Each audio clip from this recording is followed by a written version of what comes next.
Hi everyone, I'm Andy. Hi everyone, I'm Amy, and we're Tales from the Heart. Fantastic. I was about to say that, but you beat me to it, Amy. We're going to be telling you a story together. This one is of a famous British legend and outlaw, a man that was very skilled with the bow and arrow, robbed from the rich and gave to the poor. You probably guessed it, it is Robin Hood. So, as you can see, Amy's got a special hat on. I have a special, not quite a special hat on. I don't have a Robin Hood hat here, but this one's got a feather in it, so it's close enough. So, this story is about how Robin Hood liked to invite guests into Sherwood Forest to dine with him. Now, if these guests were rich and powerful ones, he would demand that they pay, usually at the point of a sword or the tip of an arrow, for their dinner with him, whatever gold or jewels or valuables or armor they had upon them. If they were poor, though, if they were poor and destitute, he would not only feed them for free, but he would give them money that he'd stolen as well. And this is a story of how Robin entertained one of his most rich and powerful guests ever, the Sheriff of Nottingham himself. Now, Robin Hood's most trusted friend and lieutenant, a fellow outlaw, was a man named Little John. And as you probably know, there was nothing little about him. The man was a giant. And if there was anything he loved more than the forest life, more than Robin, more than anything like that, it was food. He loved food, especially venison, which is the meat of deer. Now, deer was a very tricky meat to come by back then. Only the king, his nobles, and royal foresters were allowed to hunt deer in royal hunting forests. And if you were caught poaching them, you could face prison, you could face a fine, you could face whipping, having your hand chopped off, your bow hand, or you'd face the gallows and be killed for it. This did not scare Little John, though, for he was terrified of nothing and no one. Now, sometimes Little John would come back with a sack full of hare, partridges, and pheasants, and he would say to Robin Hood, Come on, my friend, let's get a fire going. What a fine dinner we shall have. of course, my friend, but first we must wait. For we can't miss this chance and opportunity to meet a rich fellow on the road through Sherwood Forest. After we've robbed him, we'll invite him to our dinner table as a sign of goodwill. Then you can eat your fill then. But, but, but I'm hungry now.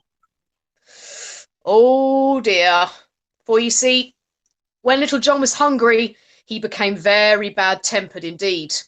When he was in one of those moods, the rest of the merry men would hide, for no man liked to get into a fight with someone as big and strong as Little John. A few days later, Robin Hood asked his friend Little John, "Could you go into Nottingham for me, my friend? It's been very quiet lately. See if there's any news or gossip we should know about." And so off he went into the city. It just so happened that that day there was also an archery competition in the city of Nottingham. Each archer had a chance to come and show off their skill with a bow and arrow. What they had to do was split a post that was set 80 yards away. Now, naturally, John was the best archer there that day and split 6 posts, winning the prize. What probably helped him win the prize was not only was it a nice bag of coins, but also a great big pigeon pie. Little John was victorious. The sheriff himself presented him with the first prize, and he declared, "This man here is the finest archer I've ever seen. What's your name, and where are you from?" I was born in Yorkshire, and then Little John stopped. For you see, while his face was not known in Nottingham, his name surely was. It was nearly as famous as that of Robin Hood. He was an outlaw. And if he was caught, he wouldn't expect any bag of coins or pigeon pie. He'd expect the gallows. My name is Reynold Greenleaf. Well then, Reynold Greenleaf, I would like you to come and work for me as a forester. I'll pay you 20 gold coins a year. I'll give you shelter and all the food that you can eat. What say you? Now, a forester was someone who was paid to look after the king's deer and royal hunting forests. They would save the best meat for their lord's table, and they would make sure poachers and other outlaws wouldn't get their hands on the king's venison. At first, Little John tried to think of a cheeky reply to the sheriff, but the more he thought on it, the more he liked the idea of having a bit of fun. He would be the worst servant that the sheriff had ever had. "I thank your lordship," he said, "and I shall come to your house this very evening and begin my service. I promise you will never have another servant like Reynold Greenleaf." That evening, Little John settled into his servants' quarters. Now, just about then, as he was putting his things away, his stomach rumbled like thunder. Well, it had been about 3 hours since that pigeon pie. So he called out to the steward in the kitchens, "Good steward, when will dinner be?" Oh, well, there'll be no dinner for you till the master returns. And when will that be? Well, not until tomorrow, I'm afraid. For you see, the sheriff has gone hunting with his friend the abbot. Little John picked up the steward by the neck and began to shake him. "What? A whole day without food? All the worse for you. I get very angry when I'm hungry. And if you don't feed me soon, I'm going to take my boot and shove it right..." Now, another servant heard the row and went forth to give this new servant a good clout around the ear. But he saw the size of Little John, and he thought better of it, and he scuppered away as quick as he could. Unopposed now, Little John kicked in the door to the pantry. Inside, he found a whole keg of wine that he began to guzzle from the tap, and then he seized a leg of lamb, and he began tearing off great big chunks of flesh with his teeth. The cook, who was standing with his back against the wall, he'd never seen this man before, and he couldn't believe the cheek of it. This stranger who'd barged into his kitchen and helped himself to food and drink. This will not do at all. "Oi!" he cried out, and he strode straight up to Little John, and he gave him 3 good punches in the belly. Little John laughed. "Give me one more for luck, little man. That last one tickled." Huh. And with that, the cook drew the red-hot poker from the fire, and he pointed it straight at Little John's chest. "I don't think you want to be doing that, little man. I'm a very good swordsman," Little John said, admiring the man's courage at least. "Well, so am I," said the cook. "I'll take my chances." "So be it then." Little John drew his blade, and they set about each other. Out onto the road they fought. Their weapons were hard, and their blows were strong. They could have broken plate armor with them.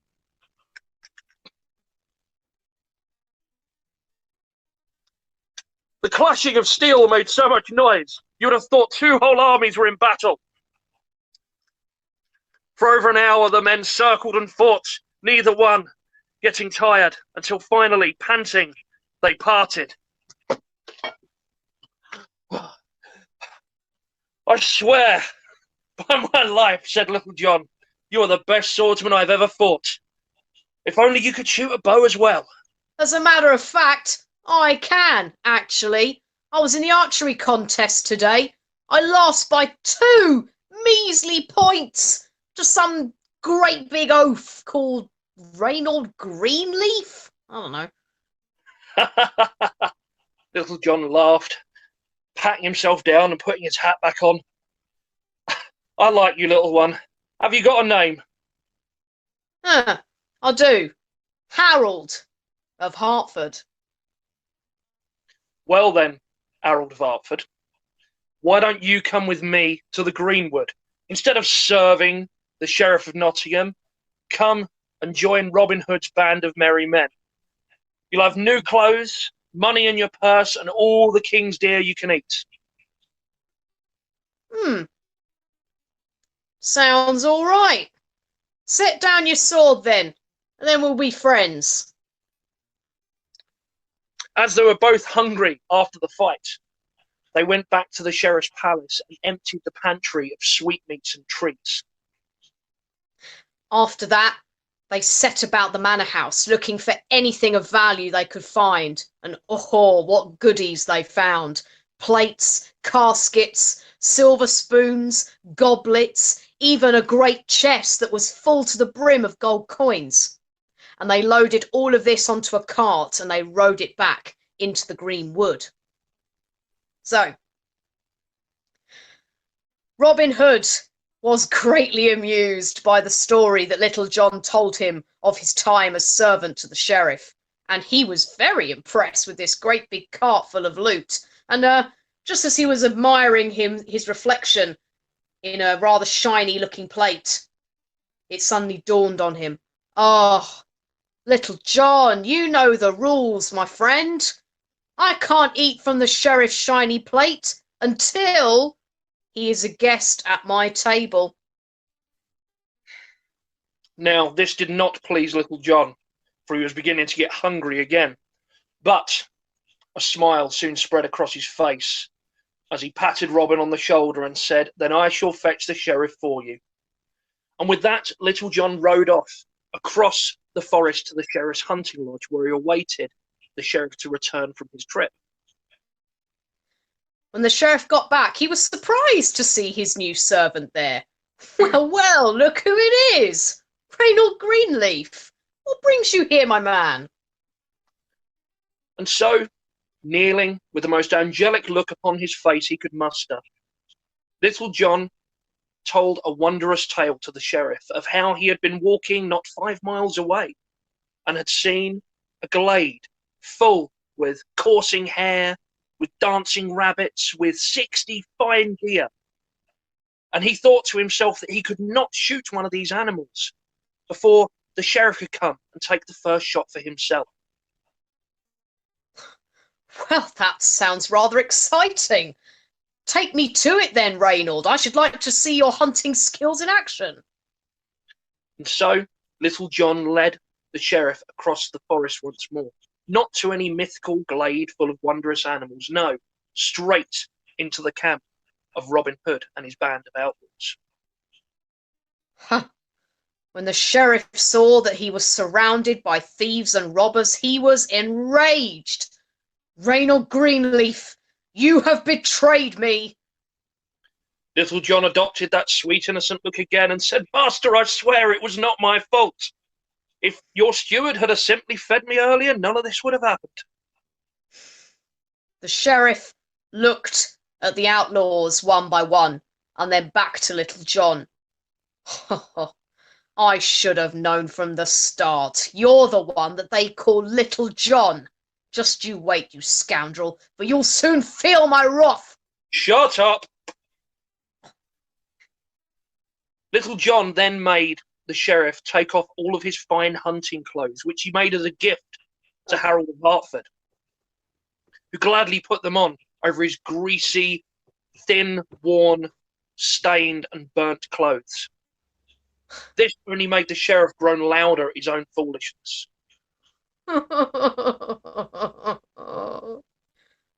Robin then invited the sheriff, who was now dressed only in his filthy undershirt and breeches, to join him at his table, and there he was fed fine food on his own plate.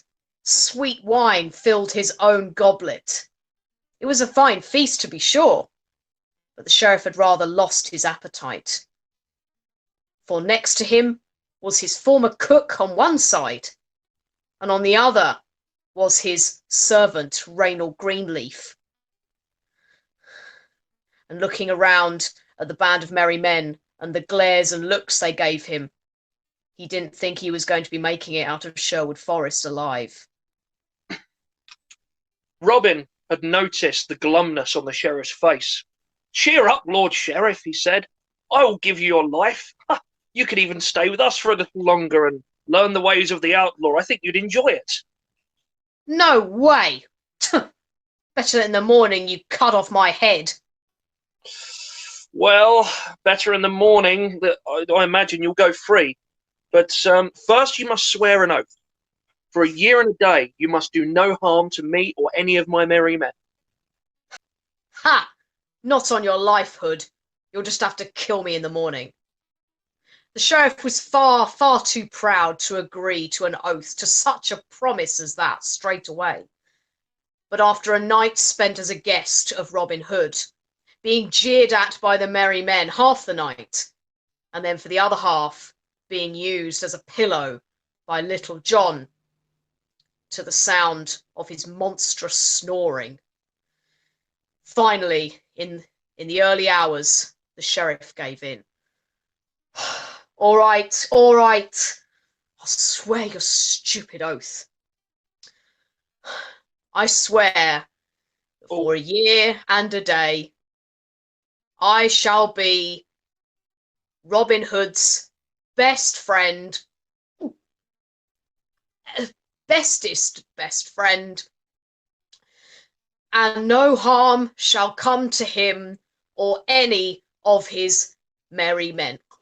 And as a grown man, I'd like to pick my nose and eat it. No, I don't.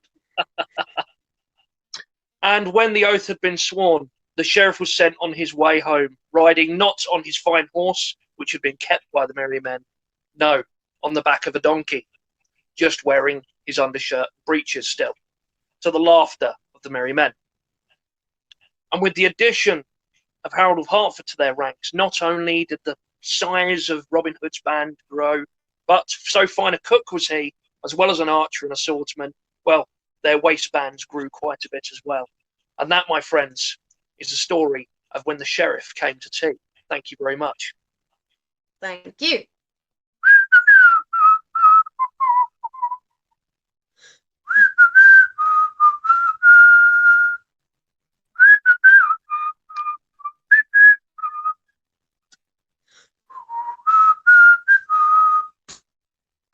Bye-bye. Bye, everybody. Take care.